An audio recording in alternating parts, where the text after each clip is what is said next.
Hello दोस्तों, welcome to Safdev education academy by dear sir. Subscribe our channel for more informative videos. नमस्कार दोस्तों। तो दोस्तों आज हम Delhi police constable previous year paper जो कि 27/11/2020 को सेकंड शिफ्ट में हुआ था वो सॉल्व करेंगे। तो देखिए दोस्तों, क्वेश्चन में क्या दे रखा है, अगर दो नंबर के स्क्वायर का सम 2426 होता है और एक नंबर का स्क्वायर रूट 7 है तो दूसरा नंबर बताइए।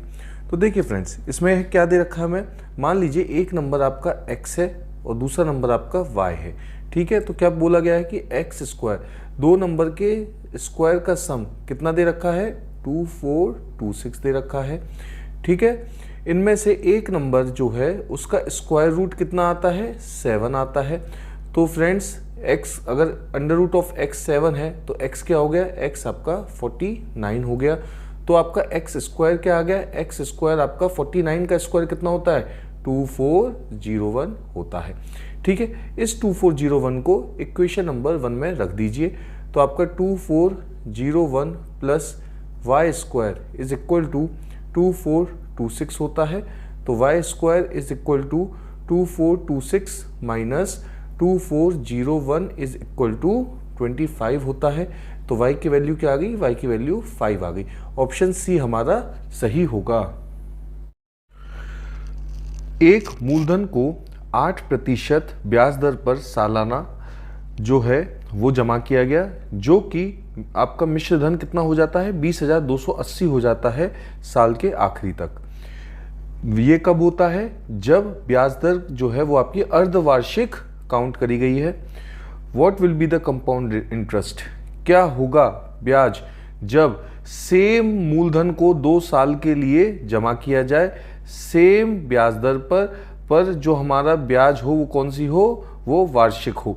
तो चलिए निकालते हैं। ये क्वेश्चन हमारा दिल्ली पुलिस कांस्टेबल 27/11/2020 को सेकेंड शिफ्ट में पूछा गया था। तो आप लोगों को मैंने फ्रेंड्स फॉर्मूला बताया था कि मिश्रधन जो होता है वो क्या होता है, वो मूलधन 1 प्लस ब्याज दर अपॉन 100 की पावर t होता है। अब यहाँ पर कौन सा दिया गया है, यहाँ पे सबसे पहले दिया गया है हमें अर्धवार्षिक। तो अर्धवार्षिक के केस में ये क्या हो जाता है, r/2 हो जाता है और t के साथ 2 का मल्टीप्लाई हो जाता है। तो चलिए सॉल्व करते हैं। हमें मिश्रधन कितना दे रखा है, 20,280। तो ये हो गया हमारा मूलधन, और हमें ब्याज दर कितना दे रखा है, 8%। 8% का आधा कितना होता है, 4%। तो 4/100। और सालाना की बात करी जा रही है, 1 ईयर जो है तो 2 आ जाएगा। ठीक है फ्रेंड्स, तो यहाँ से P निकाल लेंगे हम। P जो है वो हमारा कितना हो जाएगा, 2,280 इंटू ये क्या है, 100 प्लस 4, 104, 104 अपॉन 100 का स्क्वायर। तो अगर मैं इसको लिखना चाहूँ तो जब ये यहाँ आ जाएगी वैल्यू तो क्या हो जाएगा, 100 का स्क्वायर अपॉन 104 का स्क्वायर। ठीक है फ्रेंड्स, तो इसको इक्वेशन 1 दे दीजिए। अब क्या कहा गया है कि सेम, अगर मैं मूलधन को 2 साल के लिए सेम ब्याज दर पे जमा करूं तो मुझे बताइए कि वार्षिक कितना ब्याज आएगा। तो आपको क्या निकालना है, अब आपको वार्षिक ब्याज दर निकालना है, जो कि क्या होता है, मूलधन 1 प्लस ब्याज दर अपॉन 100 की पावर t माइनस p। ये क्या है, ये आपकी चक्रवृद्धि ब्याज है। तो अभी आपने p क्या निकाला था, अभी आपने p ये निकाला था, इसको रख दीजिए। तो ये हो गया आपका 20,280 इंटू 100 इंटू 100 अपॉन 104 इंटू 104। और ये क्या है, 1 प्लस r। तो वार्षिक के केस में r क्या होगा, पूरा लिखा जाता है। तो ये हो गया आपका 8% अपॉन 100 की पावर 1। यहाँ क्या है, 1 साल के लिए, पर यहाँ पे क्या बोला गया है, यहाँ पे 2 साल के लिए बोला गया है। ये 1 साल के लिए बोला गया था और यहाँ पे 2 साल के लिए, तो यहाँ पे क्या आएगा, 2 आ जाएगा। ठीक है फ्रेंड्स, और इस P को अगर मैं यहाँ पे पूरा बड़ा ब्रैकेट ले लूँ तो P क्या है मेरा, कॉमन आ जाएगा। कैसे आएगा, कुछ इस तरीके से आ जाएगा। देखिए 1 प्लस r अपॉन 100 की पावर t माइनस 1। ठीक है, तो इसी को मैं -1 करके ऐसे लिख देता हूँ। ठीक है फ्रेंड्स, जब आप इस इक्वेशन को सॉल्व करेंगे तो ये क्या आ जाएगी, ये आ जाएगी आपकी 20,280 इंटू 100 इंटू 100 अपॉन 104 इंटू 104। और ये ब्रैकेट में क्या आ गई 100 plus 8 108, 108 into 108 upon 100 into 100 minus 1। ठीक है फ्रेंड्स, जब आप इस इक्वेशन को सॉल्व करेंगे तो आपकी जो चक्रवृद्धि ब्याज निकल के आएगी वो कितनी निकल के आएगी, वो निकल के आएगी 3120। ऑप्शन डी हमारा सही होगा। एक दुकानदार ने अपने सामान को उसके क्रय मूल्य से 20% ज़्यादा बढ़ा दिया। उसने 3/4 जो उसका सामान था वो उस अंकित मूल्य पर बेचा गया और बचा हुआ सामान 30% डिस्काउंट पे बेचा गया, जो कि किस पे लगाया गया, अंकित मूल्य पे लगाया गया। तो व्हाट इज हिज गेन और लॉस प्रतिशत, तो हमें उसका गेन और लॉस परसेंटेज बताना है। ये क्वेश्चन दिल्ली पुलिस कांस्टेबल 27/11/2020 को सेकेंड शिफ्ट में पूछा गया था। तो देखिए फ्रेंड्स, अब मान लीजिए जो उसका पूरा सामान था, टोटल जो उसका सामान था वो 100 था। ठीक है, वो कितना था, 100 था, जिसकी कॉस्ट प्राइस, टोटल सामान की कॉस्ट प्राइस 100x थी। तो एक सामान की कॉस्ट प्राइस क्या हो गई, ये क्या है 100 सामान की, तो एक सामान की कॉस्ट प्राइस क्या हो गई, x हो गई। ठीक है, अब उसने 75, 3/4 क्या होता है, 3/4 75% होता है। तो 75% किसका, 100 का, तो 75 हो गया। तो 75 गुड्स जो थे, उसने सामान थे, वो किस पे बेचे, अंकित मूल्य पर, जो कि क्या थी 1.2x। भाई कॉस्ट प्राइस एक सामान का x हो गया, तो ये क्या हो गया 1.2x हो गया, है ना। 75 गुड्स पर कॉस्ट, है ना, कितनी हो गई 1.2x हो गई। ठीक है, तो 75 इंटू 1.2 अगर x लगाएं तो कितना हो जाएगा, ये हो जाएगा आपका 90x। ठीक है, 25 गुड्स जो हैं वो उसने किस दर से बेचे, वो उसने बेचे इस 1.2 पे कितना परसेंट का डिस्काउंट, 30% का डिस्काउंट लगाएंगे तो क्या आएगा 0.7, बचा हुआ क्या आएगा 0.7, 1.2x। तो ये क्या हो गया, ये हो गया आपका 0.84x। तो ये क्या हो गया 0.84x। कितना सामान बेचा, 25 सामान बेचा, तो ये हो गया आपका 25। तो ये क्या आ गया, तो ये वैल्यू हमारी आ गई 21x। ठीक है फ्रेंड्स, अब टोटल सामान कितना था, टोटल सामान था 75 प्लस 25, ये हो गया 100 गुड्स। और किस रेट पे बेचा, 90 पे 75 और ये 21 पे, तो ये दोनों को प्लस करेंगे तो क्या आ जाएगा 111x। ठीक है, तो हमें निकालना क्या है, हमें निकालना है प्रॉफिट परसेंटेज, जो कि हमारा क्या होगा, selling price minus cost price upon cost price. तो सेलिंग प्राइस क्या है 111x है, कॉस्ट प्राइस क्या थी 100x थी, अपॉन 100x इंटू 100%। तो इसका आंसर क्या आएगा, इसका आंसर आएगा 11% गेन। तो हमारा ऑप्शन ए सही होगा। ऐसा सबसे छोटा नंबर बताइए जिसको 12, 21 और 35 से डिवाइड करने पर जो उसका शेषफल आएगा वो कितना होगा, 2 होगा। तो देखिए फ्रेंड्स, आप क्या करिए, आप एलसीएम ले लीजिए किसका, जो आपको वैल्यू दी गई है, किनका 12, 21 और 35। चलिए एलसीएम निकालते हैं, इसी बहाने एलसीएम सीख भी लेंगे। ये हो गया 12, ये हो गया 21 और ये हो गया 35। ठीक है, तो 2 से गया, ये आ गया 6, ये आ गया 21 और ये आ गया 35। फिर 2 से करेंगे, ये आएगा 3, ये आएगा 21, ये आएगा 35। फिर करेंगे 3 से तो ये आ गया 1, ये आ गया 7, ये आ गया 35। फिर करेंगे 7 से तो ये आ गया 1, 1 और ये आ गया 5। 5 से करेंगे तो ये आ गया 1, 1, 1। तो एलसीएम ऑफ 12, 21, 35 कितना है, 2 multiply by 2 multiply by 3 multiply by 5 multiply by 7। तो 2 2 जा 4 होता है, 4 3 जा 12 होता है, 12 5 जा 60 होता है और 60 इंटू 7 कितना होता है 420। तो एलसीएम कितना आ गया, एलसीएम ऑफ 12, 21 और 35 ये आ गया आपका 420। और रिमाइंडर कितना बच आ रहा था, रिमाइंडर 2 आ रहा था, इसमें 2 को ऐड कर दीजिए, आपका आंसर आ जाएगा 422। ऑप्शन डी हमारा सही होगा। ए ने 9,000 रुपये 3 वर्ष के लिए 5% ब्याज दर पे साधारण ब्याज पे पैसे लिए और उसने वही पैसा साधारण ब्याज पे बी को दे दिया, कितने प्रतिशत ब्याज दर की, 7% ब्याज दर की हिसाब से 3 साल के लिए। तो बताइए उसका गेन या उसका लाभ कितना होगा। तो देखिए फ्रेंड्स, सबसे पहले हम ए का देखेंगे कि ए कितनी ब्याज दर दे रहा है। तो सिंपल इंटरेस्ट का फॉर्मूला क्या होता है, simple interest is equal to मूलधन इंटू ब्याज दर इंटू समय अपॉन 100। तो ये कितना हो गया 9000 इंटू 3 इंटू 5 अपॉन 100। तो ये कितना आ गया, ये आ गया आपका ₹1350। ठीक है, अब ए ने बी को किस ब्याज दर और कितने साल के लिए दिया, तो ए ने सेम मूलधन को 9000 रुपये को 7% की ब्याज दर पे 3 साल के लिए किसको दिया, बी को दिया। तो जिस पे उसको ब्याज दर पे कितना ब्याज दर मिली, उसको ब्याज दर मिली 1890 रुपीस। तो ए को कितनी चुकानी है, ए 1350 और बी को कितनी चुकानी है 1890। तो इसमें ए का मुनाफा क्या हुआ, ए गेन। तो ए गेन कितना हो गया 1890 माइनस 1350, जो कि कितना हो जाएगा, होगा ₹540। ऑप्शन बी हमारा सही होगा। हमें इस क्वेश्चन में एरिया निकालना है रोम्बस का, जिसकी साइड 10 सेंटीमीटर है और जो उसकी शॉर्टर डायगोनल है वो कितनी है 12 सेंटीमीटर है। तो देखिए फ्रेंड्स, रोम्बस क्या होता है, रोम्बस एक 4 साइड का होता है जिसकी साइड कितनी दे रखी है 10 सेंटीमीटर दे रखी है, और ये इसकी एक डायगोनल और ये इसकी दूसरी डायगोनल। ठीक है फ्रेंड्स, मान लीजिए ये वाली डायगोनल है D2 और ये वाली डायगोनल है D1। तो ये पूरी डायगोनल कितनी दे रखी है 12 सेंटीमीटर। तो अगर मैं सिर्फ इतनी की बात करूं तो ये कितना हो जाएगा, यहाँ से लेके यहाँ तक ये 6 हो जाएगा। ये आपको 10 दे रखा है, तो अगर मैं इसको देखूं तो ये क्या हो जाएगा, ये आपका 10 है, ये आपका 6 है, और ये कितना दे रखा है D1/2। तो पाइथागोरस थ्योरम लगाते हैं और हम इस D1 की वैल्यू को जानते हैं। तो पाइथागोरस थ्योरम क्या होता है, परपेंडिकुलर का स्क्वायर प्लस बेस का स्क्वायर जो होता है हाइपोटेन्यूज के स्क्वायर के बराबर।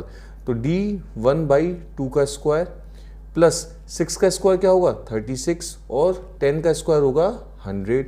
तो D1/2 का स्क्वायर कितना आ जाएगा, ये आ जाएगा 64। तो D1/2 की वैल्यू कितनी आ जाएगी, तो ये जब अंडर रूट में जाएगा तो क्या आ जाएगा 8, और D1 की वैल्यू आ गई 2 8 जा 16 सेंटीमीटर। अब एरिया जो होता है रोम्बस का, एरिया रोम्बस का फॉर्मूला क्या होता है, फॉर्मूला होता है हाफ D1 इंटू D2। तो ये क्या हो गया हाफ 16 इंटू 12। तो ये हो गया 8 इंटू 12 कितना होता है 96 सेंटीमीटर स्क्वायर। ऑप्शन बी हमारा सही होगा। एक ट्रेन 400 किलोमीटर के डिस्टेंस को एक यूनिफॉर्म स्पीड पे कवर करती है। अगर उसकी स्पीड को 10 किलोमीटर पर आवर और बढ़ाया जाए, उसकी यूनिफॉर्म स्पीड से 10 किलोमीटर पर आवर ज़्यादा बढ़ाया जाए, तो वो सेम जर्नी को 2 घंटे के कम समय में कंप्लीट कर लेगी। तो बताइए उस ट्रेन की स्पीड क्या है।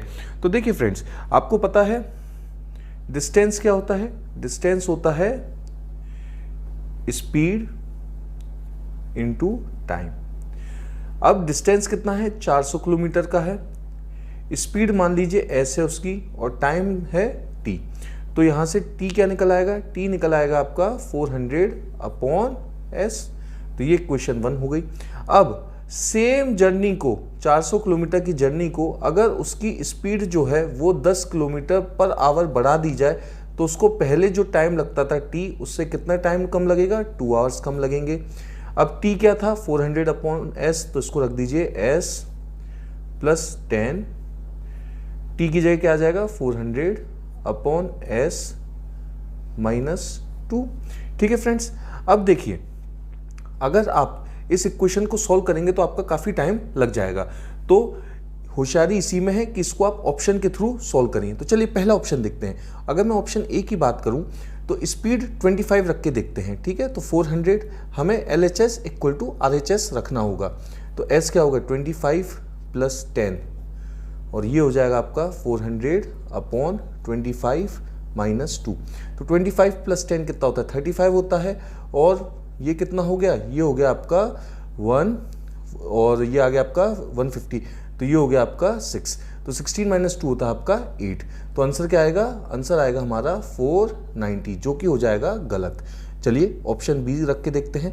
400 इज इक्वल टू, यहाँ क्या आ जाएगा 35 प्लस 10 400 अपॉन 35।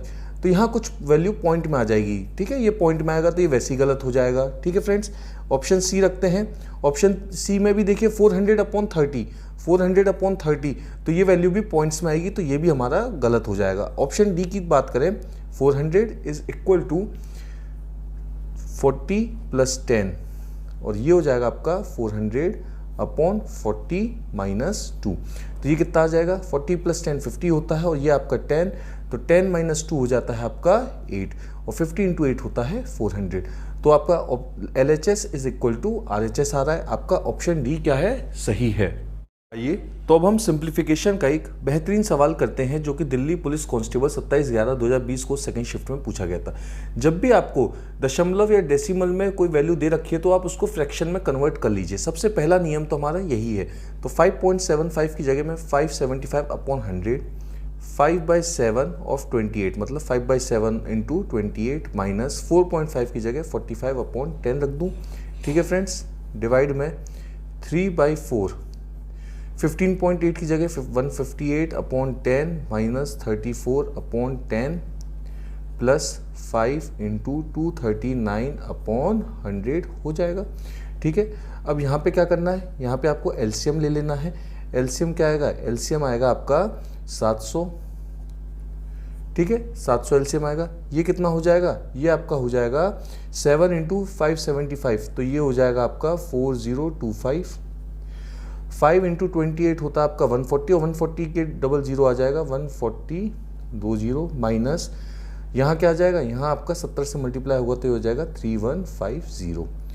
डिवाइड में क्या आएगा, डिवाइड में देखिए इसको सॉल्व करने पे ये क्या आ जाएगा, ये आ जाएगा 10, ये आ जाएगा 158 माइनस 34, तो 158 माइनस 34 कितना हो जाता है 3/4, और ये हो जाएगा आपका 4, ये आ जाएगा 124, ये आ जाएगा 10 प्लस इसको सॉल्व करने पे आ जाएगा आपका 1195 अपॉन 100, ठीक है फ्रेंड्स। तो जब मैं इस वैल्यू को सॉल्व करूंगा, ये ऊपर वाली वैल्यू को, तो ये हो जाएगा मेरा 14875 अपॉन 700, और जब मैं इस वैल्यू का भी एलसीएम चलिए निकाल ही लेते हैं, ठीक है, तो ये हो जाएगा आपका 31, तो 31 ये हो जाएगा आपका 91 अपॉन 10 प्लस 1195 अपॉन 100। तो जब इसको सॉल्व करेंगे तो ये आ जाएगा आपका 14875 अपॉन 700 मल्टीप्लाई बाय, ये वैल्यू अगर ऊपर जाएगी तो ये हो जाएगी आपकी 100, और ये वैल्यू आ जाएगी आपकी 910 प्लस 1195, और इसको सॉल्व करने के बाद आपका आंसर आएगा 1, जो कि हमारा ऑप्शन ए है। The average of n number is 36। n numbers का औसत जो है वो 36 है। अगर इन नंबर्स में से 75% नंबर्स को अगर 5 से इंक्रीज किया जाए और बचे हुए नंबर को 8 से डिक्रीज किया जाए तो बताइए कि नया एवरेज क्या होगा। अगर मैं मान लूँ मेरे जो n नंबर्स हैं वो n नंबर्स कितने हैं, वो हैं n नंबर्स हैं मेरे 100, ठीक है। तो 100 नंबर्स जो हैं उनका एवरेज जो था वो कितना था, 36 था। तो 100 नंबर्स, ये 100n हो गया, 100 नंबर जो है उसका सम कितना आएगा, सम आएगा 3600, ठीक है फ्रेंड्स। इस 100 नंबर्स में से 75%, तो 75 हो गए, 75 को अगर 5 से इंक्रीज किया जाए तो मैं क्या करता हूँ, अगर हर नंबर को 5 से इंक्रीज किया जाए तो 75 नंबर को 5 से इंक्रीज किया जाए तो कितना हो जाएगा 375, और बचे हुए नंबर, तो बच्चे कितने होंगे भाई, 100 में से 75 ये हैं तो बचे हुए कितने होंगे 25 को अगर 8 से डिक्रीज किया जाए तो ये कितना आ जाएगा -200, क्योंकि ये क्या हो रहा है, डिक्रीज हो रहा है। तो अगर मैं इन दोनों को ऐड करूं तो ये कितना आ जाएगा 175 आ जाएगा, ठीक है फ्रेंड्स। बस इसी 175 को हमें ध्यान में रखते हुए आंसर निकालना है। तो 100 नंबर्स प्लस 175, 75 नंबर में ऐड किया 5 को, बाकी 25 नंबर में 8 को माइनस किया, तो 175 अपॉन 100 इज इक्वल टू, हमें इसका क्या निकालना है, हमें निकालना है इसका एवरेज।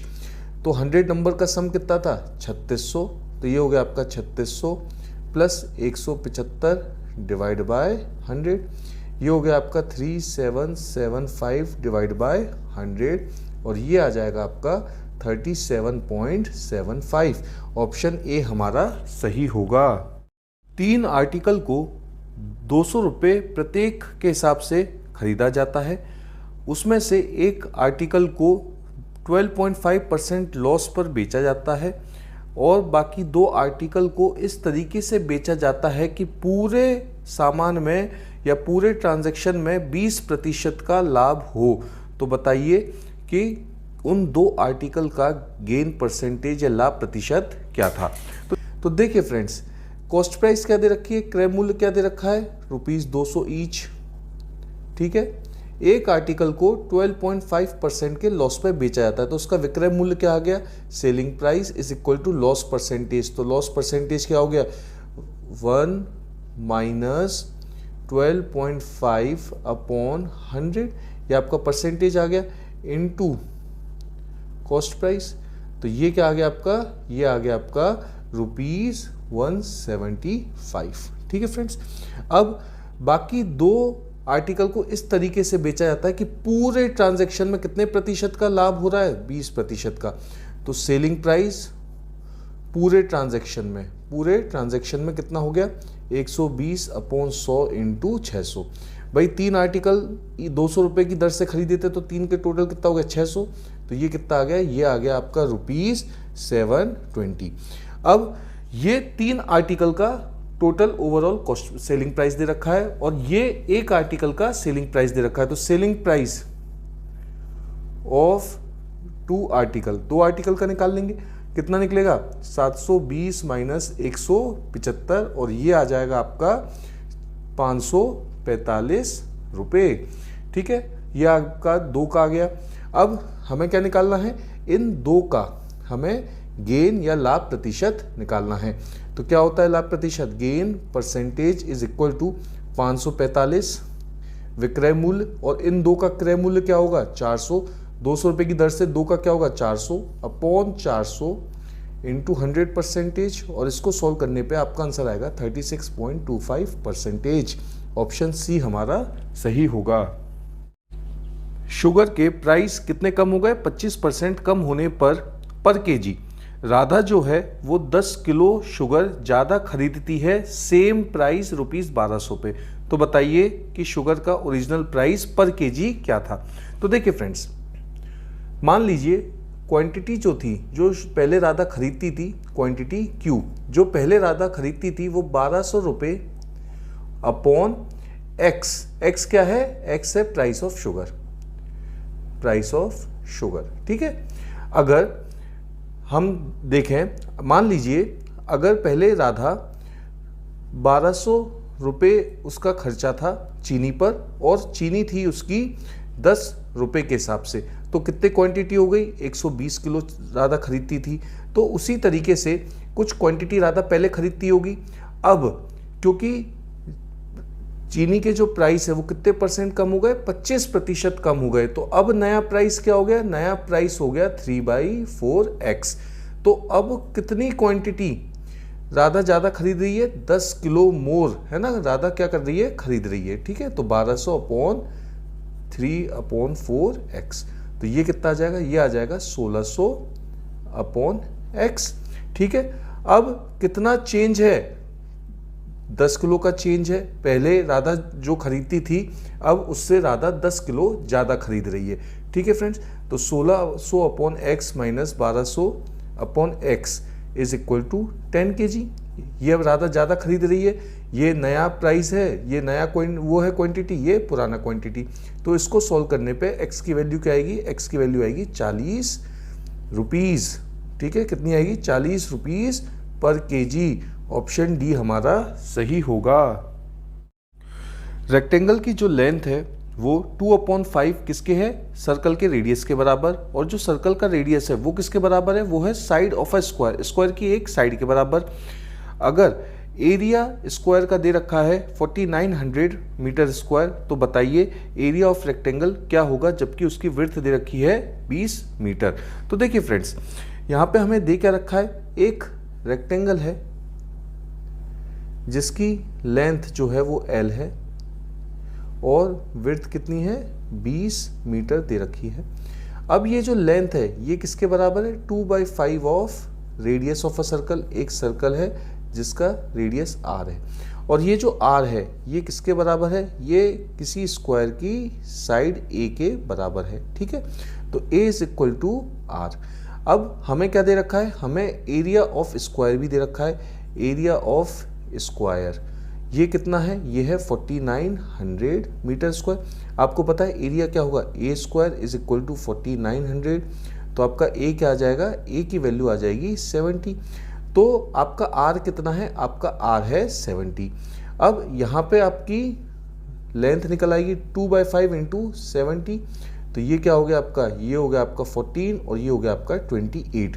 तो लेंथ ऑफ रेक्टेंगल कितनी है 28, विड्थ कितनी है 20, तो एरिया क्या हो जाएगा, एरिया हो जाएगा लेंथ इंटू विड्थ 28 इंटू 20, और आंसर आएगा 560 मीटर स्क्वायर। ऑप्शन सी हमारा सही होगा।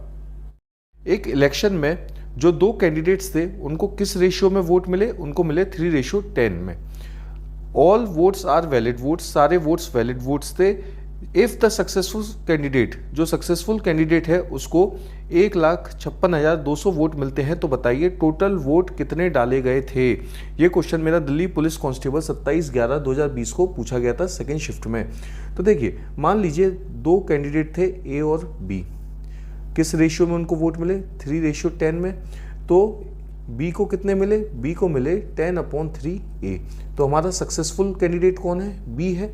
अब सक्सेसफुल कैंडिडेट को वोट कितने मिले थे 1,56,200 वोट, तो ए को कितने मिले होंगे, बी की जगह मैं ए रख देता हूं, तो ये हो गया 10/3 इज इक्वल टू 1,56,200।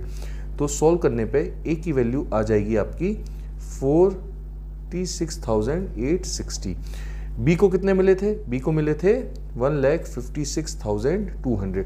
तो ए और बी दोनों को मिला के कितने मिलेंगे, दोनों को मिला के मिलेंगे ये वैल्यू। ऑप्शन डी हमारा सही होगा। किसी सर्कल का रेडियस 10% बढ़ा दिया जाए तो बताइए उसके एरिया में कितने परसेंटेज का इंक्रीज आएगा। तो देखिए फ्रेंड्स, पहले हमारे पास एक सर्कल है जिसका कोई रेडियस r होगा और इसका एरिया होगा πr²। अब हमारे पास एक दूसरा सर्कल है जिसका रेडियस जो है पुराने वाले रेडियस से जो हमारा r' होगा वो कितना बढ़ा दिया है 1.1 r कर दिया है। ठीक है फ्रेंड्स, तो इस नए एरिया का अगर मैं एरिया निकालूं तो πr' और ये कितना हो जाएगा 1.1 r का स्क्वायर, तो ये हो जाएगा मेरा 1.21 πr²। आपको निकालना क्या है, आपको परसेंटेज इंक्रीज निकालना है एरिया में, तो ये हो जाता है आपका a' माइनस a/a इंटू 100%। ठीक है फ्रेंड्स, तो a' कितना है 1.21 πr², a कितना है πr² upon πr² into 100। πr² आपका कॉमन आ जाएगा, तो ये हो जाएगा πr², 1.21 माइनस 1 अपॉन πr²। ये πr² कट जाएगा, 1.21 माइनस 1 0.21 होता है, 0.21 इंटू 100 21% होता है। ऑप्शन बी हमारा सही होगा। For more videos like share subscribe our channel. Thank you.